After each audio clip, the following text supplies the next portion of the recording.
Hey guys, it's me, Nicole. I am doing a couple videos today because I've taken a break for about a week for the holidays, so now I'm back and I wanted to fill you guys in on some stuff that went down. So it was a couple weeks ago, I was doing my self-breast exam, and I was thinking, oh, I am coming up on that time when I need to go for my yearly woman visit. And so I got to thinking, I'm like, all right, we are pre-TTC at this point. We are preparing to try to conceive. We're not there yet. We don't want to start trying to conceive yet, but we're thinking about it and we're trying to prepare. So I was thinking about whether I wanted to try and go see a midwife, or if I should just go see a OBGYN that has a small practice, or if I wanted to stay with my OBGYN that I had with Sadie. And a midwife would pretty much be pointless in my state, so because they basically have to work under a doctor, especially in the case of a cesarean mom, which I am. So I decided, and then with the OBGYN with a smaller practice, I would have to switch over my insurance first, and I don't even know the doctor, and I'm not sure what I feel about them, so I'm not gonna go switching over the insurance. Not to mention, I think that open enrollment just passed by, so I'm pretty sure that oh my gosh, what's going on? I'm pretty sure that my husband just named our providers, so it'd be too soon to switch. So I just was like, okay, I guess I'm gonna go back and talk to my old OB, and I figured too I could give her a chance. And oh my gosh, that lighting is so bad, it's like blurry, sorry. So I'm gonna try to keep my face as still as possible so that it doesn't blur like that anymore. Okay, anyways, where was I? Oh, so I decided I was gonna go back to my old OB and just see what she had to say. And maybe, maybe I was just reading her the wrong way the last time I saw her, and so I decided to give her a shot. So I went in expecting what I want when I'm looking for a provider is somebody who is going to encourage a vaginal birth after cesarean, and is going to believe in my body, and is going to help me help me along the path in knowing what is going to be okay, and if a problem does occur, then have the good bedside manner to explain to me, okay, this is what's going on, and maybe a C-section is necessary. But still, I just want them to have that root feeling of, I'm going to encourage you, I really want you to do what you want to do, and I really want to encourage a vaginal birth. So that's my thing, is I want somebody that believes in the female body and believes in vaginal birth after cesarean. So that's kind of the feeling that I wanted to get. So I went in on Tuesday, and everything was really nice. The front desk people are awesome. The nurses are very kind. They remembered me. They remembered Sadie. Sadie didn't come with me, but they were asking me about her and how she was doing.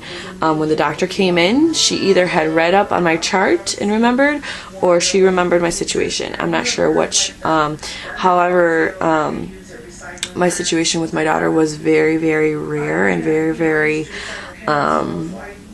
it was something big within the doctor's office, because they were amazed that she made it. So she may have remembered us. But anyways, the fact that she did remember me and didn't know my story, even if she didn't remember and she just checked my chart beforehand, the fact that she did have the forethought to think about her patient, I believe that's a really good thing. So the appointment was going really well. She did the whole exam and everything, and it was turning out great. And then I asked her,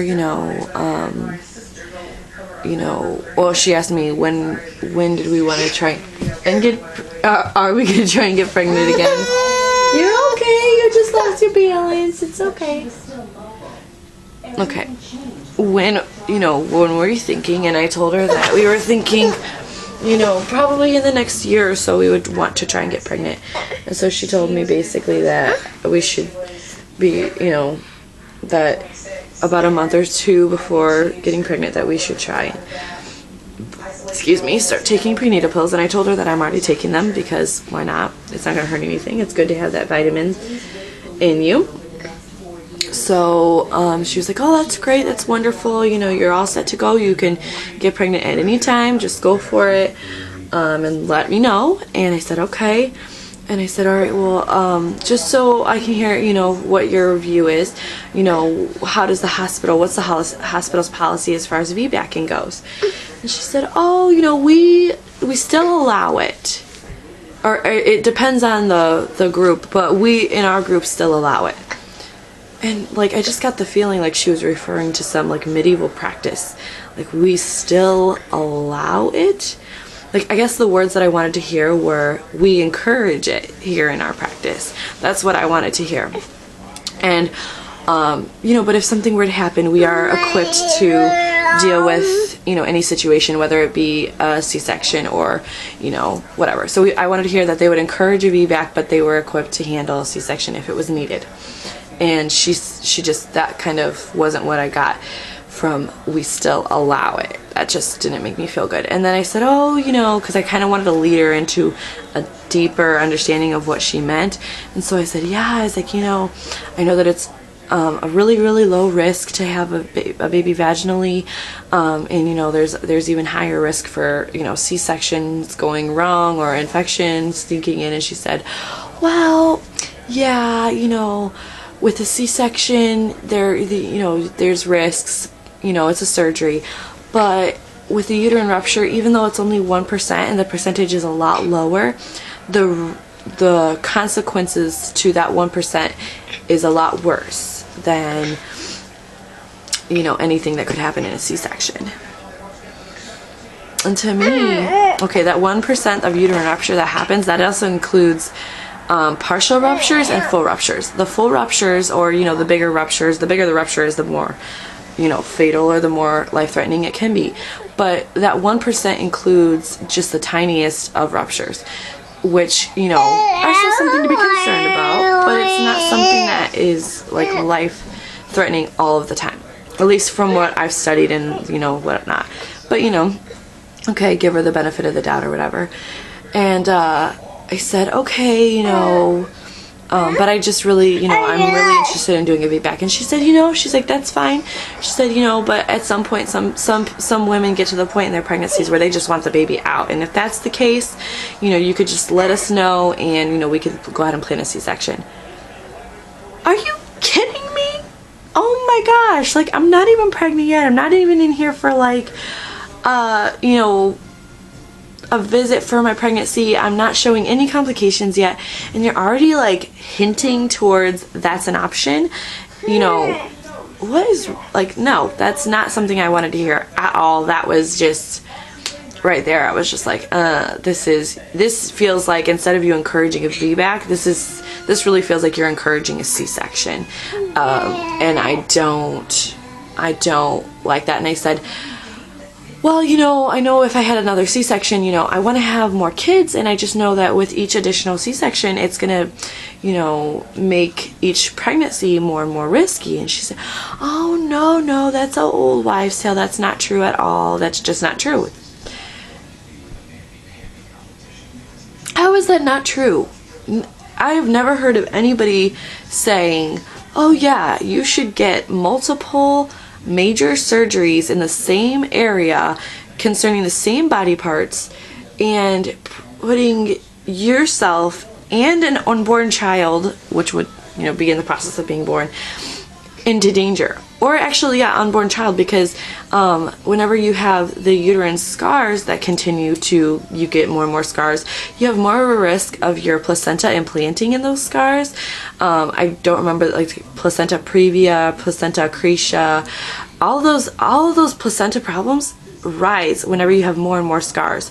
So for you to sit there and tell me it's an old wives' tale, I mean, unless you know something I don't, or you're studying things that I don't know about, or, I mean, from what I've studied, and I've looked pretty hard into it, that's a bunch of BS, and I'm sorry, but that right there was just like sealed it. And I was like, you know, nope, this isn't gonna work out. This is not gonna work out. So I was very polite and I said, okay, you know, we'll see you around. And I walked out of there and I was just astounded, and I was so convicted with the fact of my choice that I'm gonna find somebody else. So the next step will be eventually to look for a smaller practice doctor. I have heard at my ICANN meeting, I heard of a doctor, and it's a 2-doctor practice. Hi. It's a 2-doctor practice in my area. Hi. Oh. It's in the same hospital as the other doctor was, but it's a whole different practice and they have different policies. And so the hospital has said that they have a really good VBAC rate. And also my girls from ICANN have recommended him. And then also I looked it up on like Yahoo Questions or something, and actually somebody answered for my area that this doctor would be a good choice if you're trying to do a VBAC. So I think that will be my next step, is to try and get in and speak with them and just see how they are going to go about things, because I do want to try and make things as safe as possible. However, you know, it's not out of the question that I may want to do a home birth.